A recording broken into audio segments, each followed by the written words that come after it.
Hello everyone, तो आइए discuss करते हैं आज के पेपर का सॉल्यूशन। सबसे पहला सवाल, for a sample of perfect gas when its temperature is changed isobarically from T1 to T2 the entropy change is given. भाई आपसे सवाल एंट्रोपी चेंज पूछा है आइसोबैरिक प्रोसेस का, कुछ नहीं, सिंपल फॉर्मूला बेस्ड। अगर आपको फॉर्मूला याद है तो बहुत आसान है। आप सब जानते हैं कि जब आइसोबैरिक प्रोसेस होता है तो डेल्टा एस का फॉर्मूला होता है, डेल्टा एस का फॉर्मूला होता है NCP ln T2/T1। तो कुछ नहीं करना था, सिंपली आपको ऑप्शन टिक करना था। अगला सवाल, E0 chromium 3 plus chromium equal to this, Fe2 plus Fe equal to this, और इस सेल का पोटेंशियल पूछा है। तो प्यारे बच्चों, जैसा कि आप देख सकते हैं अपने आप में सेल है और अपने को सिंपल सा एक काम करना है, रिएक्शन क्यू नस्ट में पुट। तो सबसे पहले हम रिएक्शन लिखते हैं, anodic half cathodic half. Left hand side वाला हमेशा एनोड होता है और राइट हैंड साइड वाला हमेशा कैथोड होता है, राइट। तो एनोडिक हाफ का हम ऑक्सीडेशन कराएंगे तो बनेगा क्रोमियम से बना क्रोमियम 3 प्लस 3 इलेक्ट्रॉन, और कैथोडिक हाफ में रिडक्शन कराएंगे तो रिडक्शन होगा Fe2 प्लस का, और Fe2 प्लस के रिडक्शन से बनेगा Fe। और अब आप इसे बैलेंस करें तो यहां लिखेंगे 2 इलेक्ट्रॉन। जैसा कि आपको नियम पता है कि जब भी कभी रिएक्शन को ऐड करते हैं तो इलेक्ट्रॉन कैंसल आउट होना चाहिए। ऊपर वाली रिएक्शन को मैं मल्टीप्लाई कर देता हूं 2 से, नीचे वाली रिएक्शन को मल्टीप्लाई कर देता हूं 3 से, और रिएक्शन जो हम सबके सामने आएगा 2 chromium plus 3 Fe2 plus 3 Fe2 plus 3 Fe2 plus से बनेगा 2 क्रोमियम 3 प्लस 3 Fe, राइट। और जब मैं इसके लिए यहां से Q का एक्सप्रेशन लिखूंगा तो Q का एक्सप्रेशन हो जाएगा क्रोमियम 3 प्लस का whole square upon Fe2 plus की पावर 3। सबका कंसंट्रेशन देख लें। क्रोमियम का जो कंसंट्रेशन है वो है 0.1 यानी 10 की पावर -1 का स्क्वायर, 10 की पावर -2, 10 की पावर -2 का क्यूब यानी 10 की पावर -6, ऊपर गया तो आ गया 10 की पावर 4। क्यू आ चुका है। एन फैक्टर आप सब देख ही सकते हैं, टोटल 6 इलेक्ट्रॉन कैंसिल है तो एन फैक्टर 6 होगा बच्चों। हाँ, अब आपको इसमें E0 सेल भी निकाल लेना चाहिए। E0 सेल का फॉर्मूला होगा E0 cathode minus E0 anode. जो भी कैथोड है उसका भी SRP लिखना, जो भी एनोड है उसका भी SRP लिखना। तो कैथोड का SRP हाँ साहब दिया है -0.42, एनोड का भी SRP हाँ जी दिया है, और एनोड का SRP दे रखा है -0.72। जब आप इसे सिंप्लीफाई करेंगे तो आपके सामने आ जाएगा 0.30 वोल्ट, 0.30 वोल्ट। और अब चलते हैं अपन नस्ट इक्वेशन में।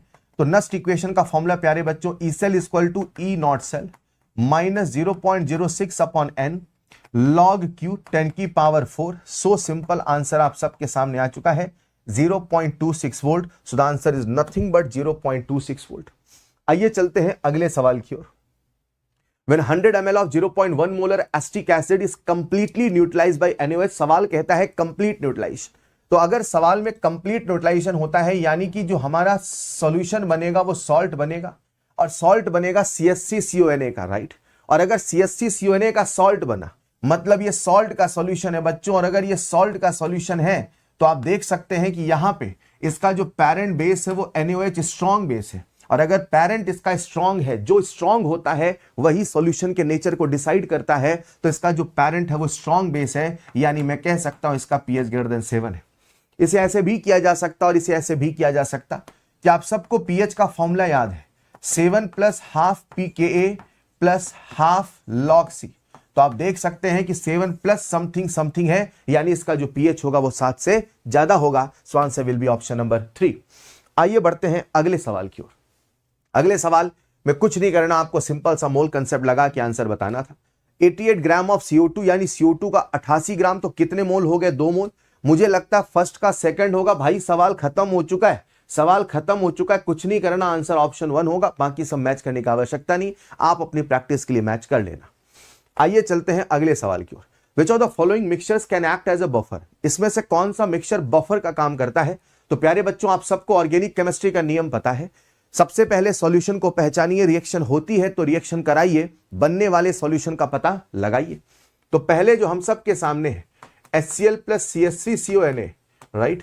हम इससे रिएक्शन करा के क्या बनाएंगे? CSCCOH plus NaCl। अब देखिए इसका कितना मोल है 1, इसका कितना मोल है 2। तो जब रिएक्शन होगी तो इसके बचेंगे 0, इसके 1 और इसके 1 और इसके 1। तो आप देख सकते हैं कि यहां पे बफर तो नहीं बना है, या बफर बना है साहब? बिल्कुल बफर बना है। 1 मोल वीक एसिड का है और उसी के कॉन्जुगेट का सॉल्ट है। हाँ, पहला वाला बफर है। दूसरा वाला देखिए CSCCOH plus NaOH। CH3COH plus NaOH, CH3COH plus NaOH, तो आपको रिएक्शन करा करा के देखना होगा। तो CH3COH प्लस NaOH की जब हम रिएक्शन कराते हैं तो क्या बनता है प्यारे बच्चों, CH3CONa प्लस H2।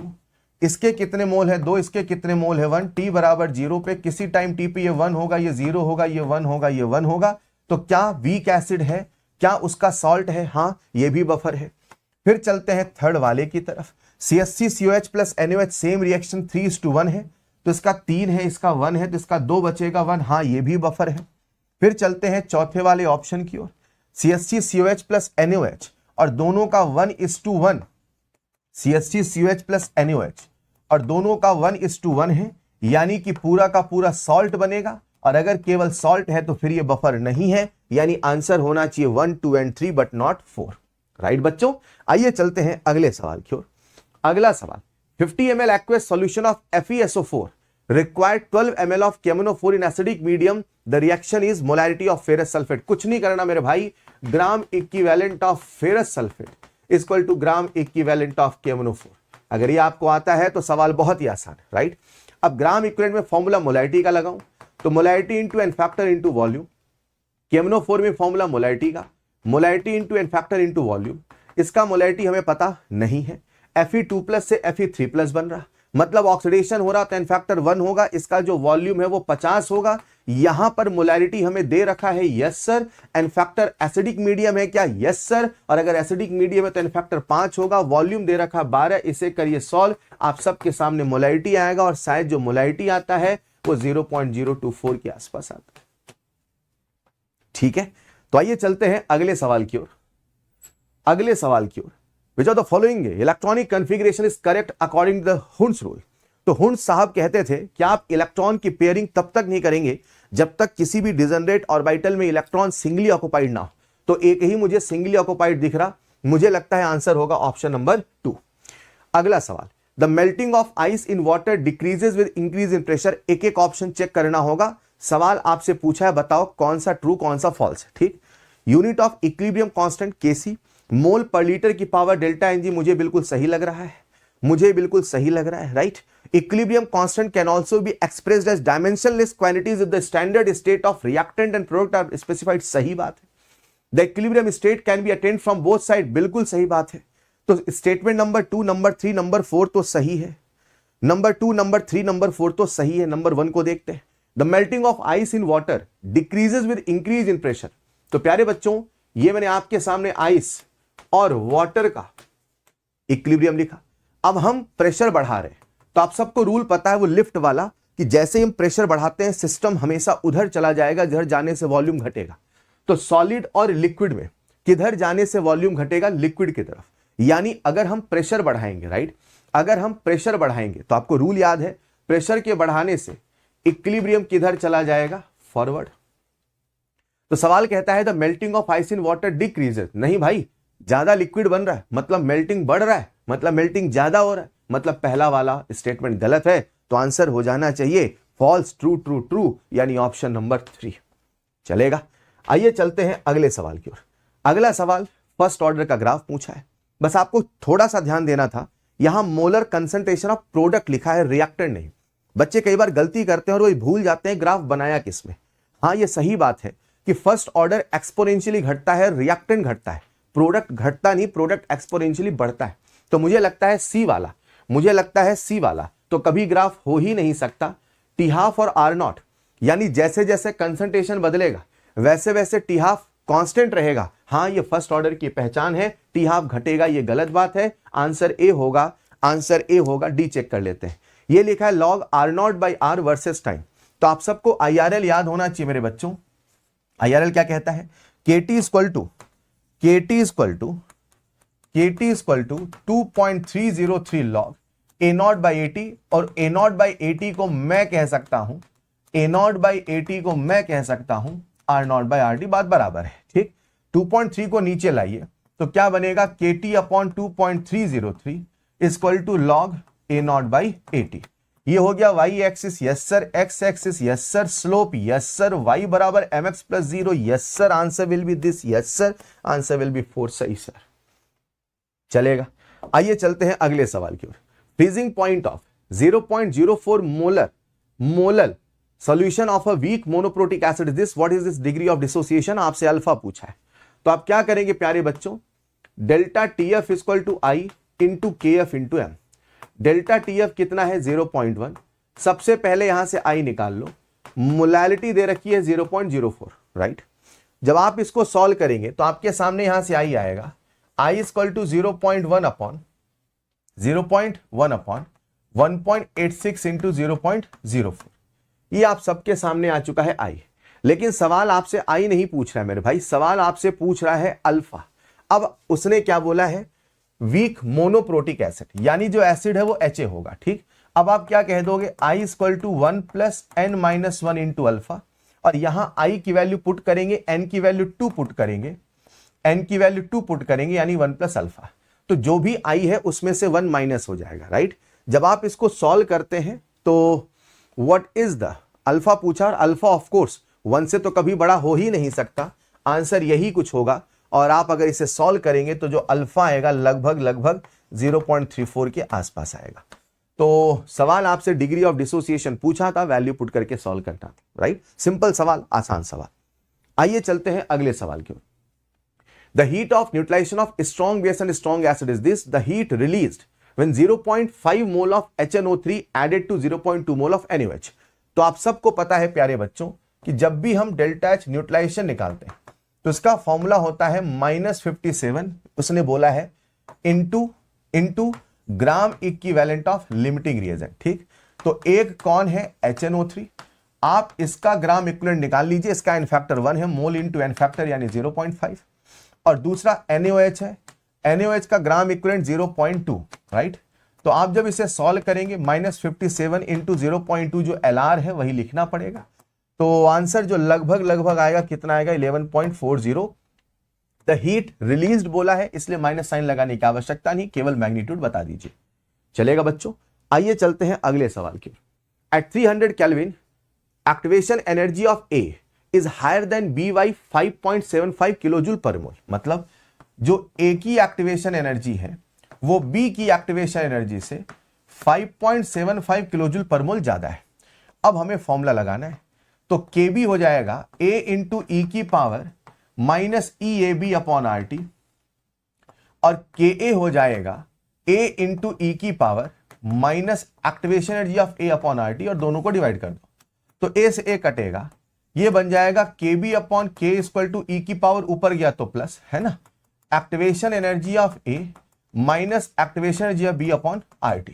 तो आप जब इसको सिंप्लीफाई करेंगे तो KB अपॉन K आ जाएगा 5.75, ये किलो जूल है भूल मत जाना, ये किलो जूल है भूल मत जाना। तो नीचे RT लिखूंगा 8.314, टेम्परेचर लिखूंगा मैं 300/1000, राइट। और जैसा कि आप सब जानते हैं 300 8.314 लगभग 2500 के आसपास आता है, ठीक। अच्छा एक मिनट, अब ये E की पावर में चल रहा है ना, और अगर मुझे E हटाना है, तो ये कितना आ जाता है प्यारे बच्चों, KB upon K is equal to, ये लगभग आता है E की पावर 2.303।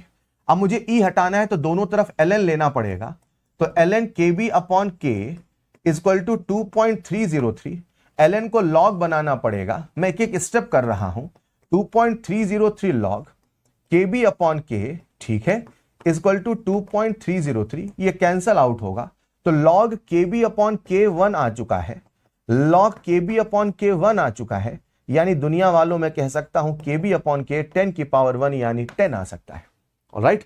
तो इस प्रकार से सवाल करना था, एक छोटा सा कैलकुलेशन था, करते करते चले जाना था। आइए चलते हैं अगले सवाल की ओर। अगले सवाल में आपको इन सभी का SRP दे रखा है, देखो प्लस से 0, 3 प्लस से 0 एंड सो ऑन, सबका SRP दे रखा है, और SRP के आधार पे आपसे कह रहा है आइडेंटिफाई द इनकरेक्ट स्टेटमेंट, गलत स्टेटमेंट बताना है, ठीक।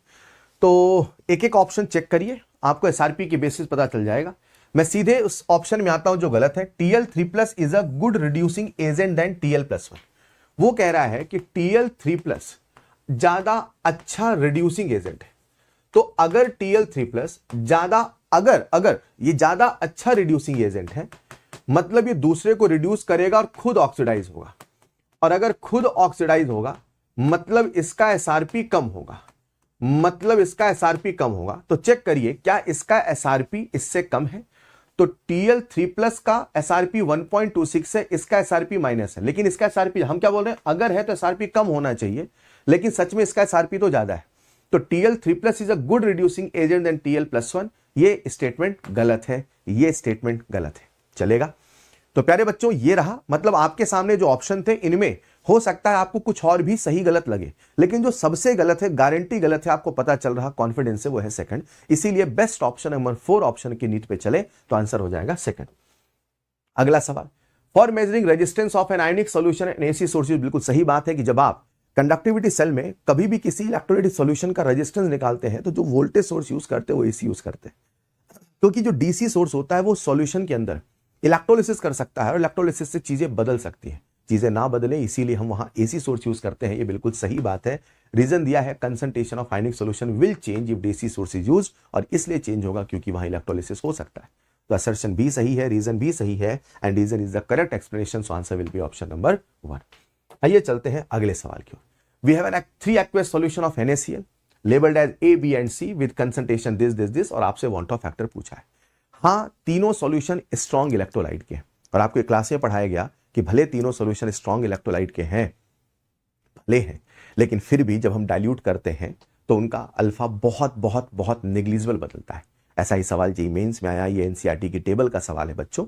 और आपको पता है कि सॉल्यूशन जितना ज्यादा डाइल्यूट होगा, सॉल्यूशन जितना ज्यादा डाइल्यूट होगा, सॉल्यूशन जितना ज्यादा डाइल्यूट होगा, उसका अल्फा उतना ज्यादा होगा, आई उतना ज्यादा होगा। तो सबसे कम कंसंट्रेशन थर्ड का है, मतलब जो आईसी है वो सबसे बड़ा होगा, मतलब जो आईसी है वो सबसे बड़ा होगा, फिर आईबी और फिर आईए। तो प्यारे बच्चों, आई होप ये सारे सवाल आपको क्लियर हैं। Wish you all the best. Thank you so much.